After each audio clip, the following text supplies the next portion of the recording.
You smell what the Rock is cooking. Acknowledge me. You don't know what hard times are, Daddy. We are bad to the bone. Get it? Bad to the bone. Tell me when I'm telling lies.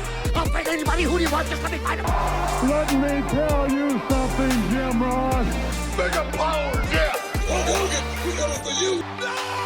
We are the best of the best. Woo! Wheeling dealing. Smart marks. And that's the bottom line, cause Stone Cold said so. Welcome to Talk 'em in the Building, a pro wrestling podcast where we focus specifically on the pro wrestling promo. And tonight we're going to do a one-shot, one of our dusty reviews on last night's promo with Becky Lynch and Nikki Bella. And something that we're going to get into, it's a little bit of a buzz of the internet right now, but if this is your first time joining us, this is Talk 'em into the Building, where we focus specifically on pro wrestling promo. As you'll see tonight, we talk about the talkers, we hype the hype men, and we pontificate on the promo. I'm always joined here by my compatriots, my compadres, Adrian and Greg out in Atlanta, always doing it up. How are we doing, fellas, tonight? Are we hyped about this promo? Yeah, man. Oh, for It's sure. something else. Something else. It's interesting. It's interesting for sure. And we're going to get right into it because I think one of the commentary we had more recently was, where do we go here with Becky Lynch, right? We're post SummerSlam. What is direction? And they did not waste time in giving us a very clear direction. Yes. But you want to know what I've been trying to figure out? Why did you come back? I mean, you could have stayed away. I mean, were you really that jealous watching women like Lyra kill it? Or let me guess, Hollywood just wasn't what you thought it would be? No. Don't talk to me about Hollywood. I am a featured player in the hottest movie of the summer, Happy Gilmore 2, streaming on Netflix. Good plug. Right. Wait a minute. I remember seeing you on set there too. Weren't you supposed to be in it? Oh, but your role got cut.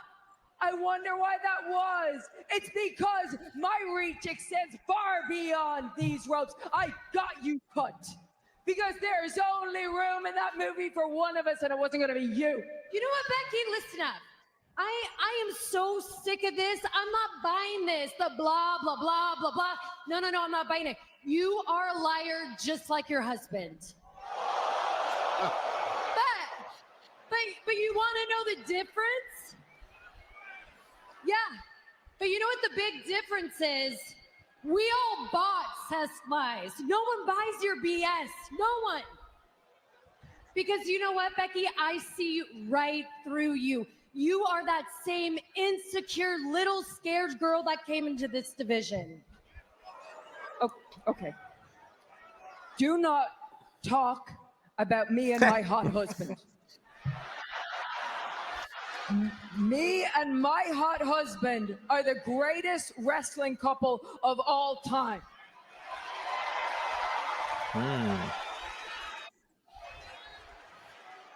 But wait a minute, at one point that would have been you and your...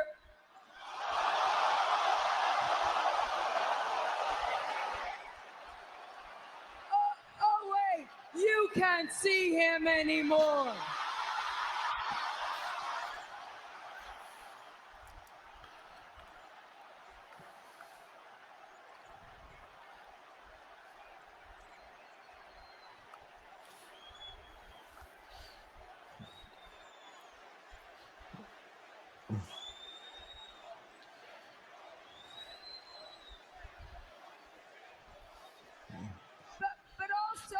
Also remember this, that when I came up to combat your era. So don't talk to me about how I handle my era. Becky, this isn't your era. I hate to break it to you. And guess what? In my era, you were too damn scared to come take me on one-on-one. So Not since Elias and Kevin Owens put down the Seattle team. Then we hear a crowd just go up. But interesting points, this idea of eras. We always love getting to that conversation of, you know, this era versus this era. But truly, they've seen the evolution, pun intended, of the women's division here. So Adrian, I'm going to come at you with a question here.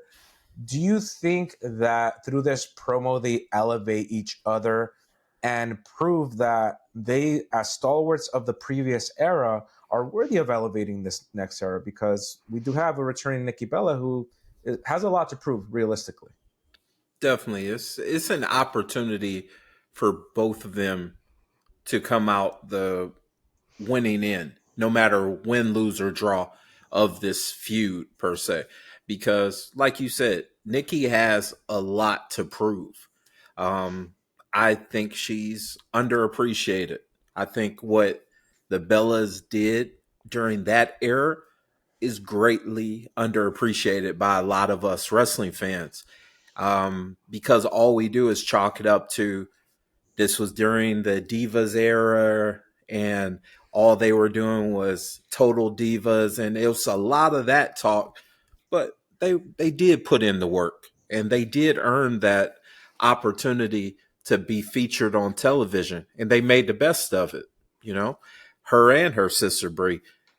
But for Becky, I think this is a huge opportunity for Becky to get back on track. It's been one of my main critiques of since Becky's return. It seems like she's super unmotivated. It seems like she's phoned in, not as bad as Bayley, like I've said before with Bayley, but with Becky, it just seemed like she was just going paint by numbers. In this kind of feud, you could see a little bit more fire. You could see a little bit more gumption going on.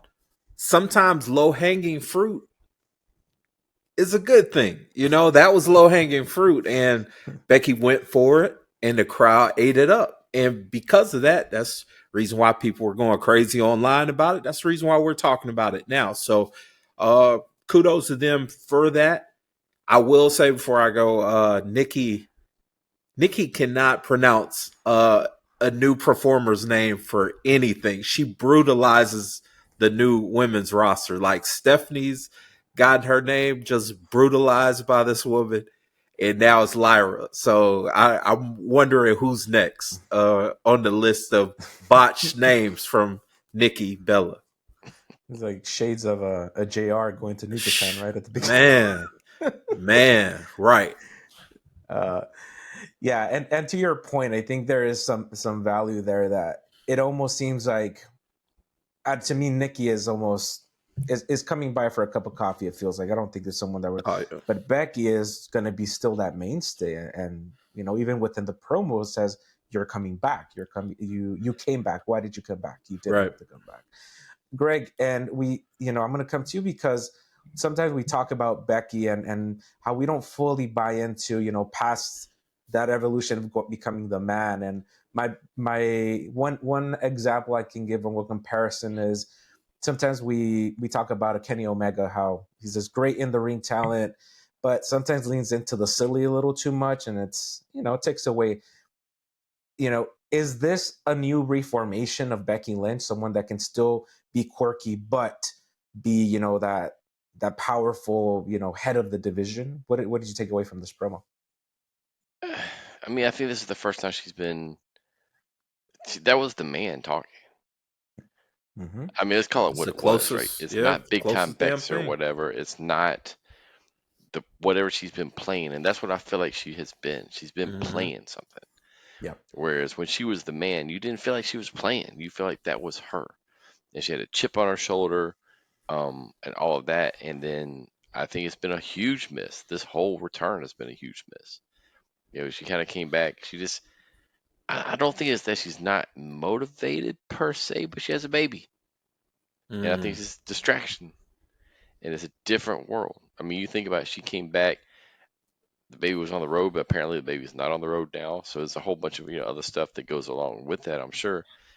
That's me, of course, reading into it, but I'm like, she's just been a whole miss. This was the best promo back and forth I've seen. And I think, can she be the face of the division? I don't think so. I think that it's kind of passed her by unless she goes back to being what she was.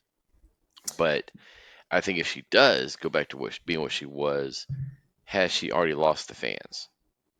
Mm-hmm. because there is a huge. She could have stayed the man and became a heel. I mean, you think about Charlotte. That's one thing I'll say about Charlotte. Charlotte stayed pretty much the same. Yeah. And heel, baby, a little bit of humor, the way she's showing a different personality now, and it's like, but she's still the same person. Mm-hmm. Becky's like reaching and trying, and I think when you look at Becky and you look at her husband, who just totally flipped the script when he went to this persona, it was like, whoa, he went over the top, but he is invested. And Mm-hmm. he went into a whole different level, and she can't match that. And I feel like that there is a comparison there. Mm.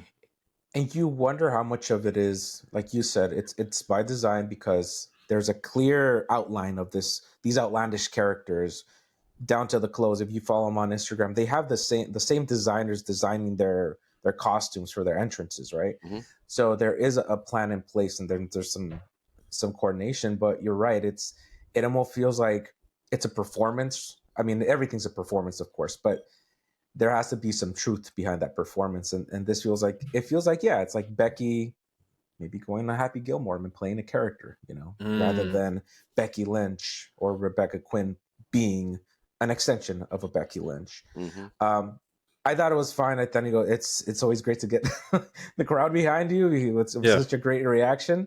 But, we're hoping we see more, especially after that Lyra feud, where you could really tell that they were trying to make her work and it just didn't connect. So curious where they go with this Nikki Bella kind of angle to it of it all. Focusing on a promo as we usually do, I'm going to come at you guys for a Dusty rating. For our Dusty rating, we go 5 Dusties, and we rate them out of the 5 Dusties. Again, we're judging it for what it is, good, bad, or indifferent. Adrian, I'm going to come at you. What is your Dusty rating for this promo? Well, for that promo, I'm going to give it 3.5 Dusties. And Okay. the reason why I'm giving it that, I'm not going to just go all in just based on the crowd, even though they get major props for putting that promo and that segment over. But overall, this is just a feud that's not as intriguing as what I would want. Despite the two names, it's super weird because of the two names that are a part of this. Technically speaking, 2 are going to be Hall of Famers, or 1 is already a Hall of Famer. The other is well on her way for it, but I'm not as intrigued for that title with these 2. And ultimately, the question is, did it talk me into the building? It didn't. It was a solid promo, and it was low-hanging fruit. It made for a moment, but like in a couple weeks, I'm probably not going to be talking about it. So 3.5 for me. Perfect. Yeah. It sounds about. Yeah, I'll say my rating. Greg, what Dusty rating do you give it? So I go a little higher than that. I was leaning between 3.75 and 4, so I'll go 3.75. And the unsung part of this was Nikki, because this to me was one of Nikki's better promos she's done in a while. Yeah.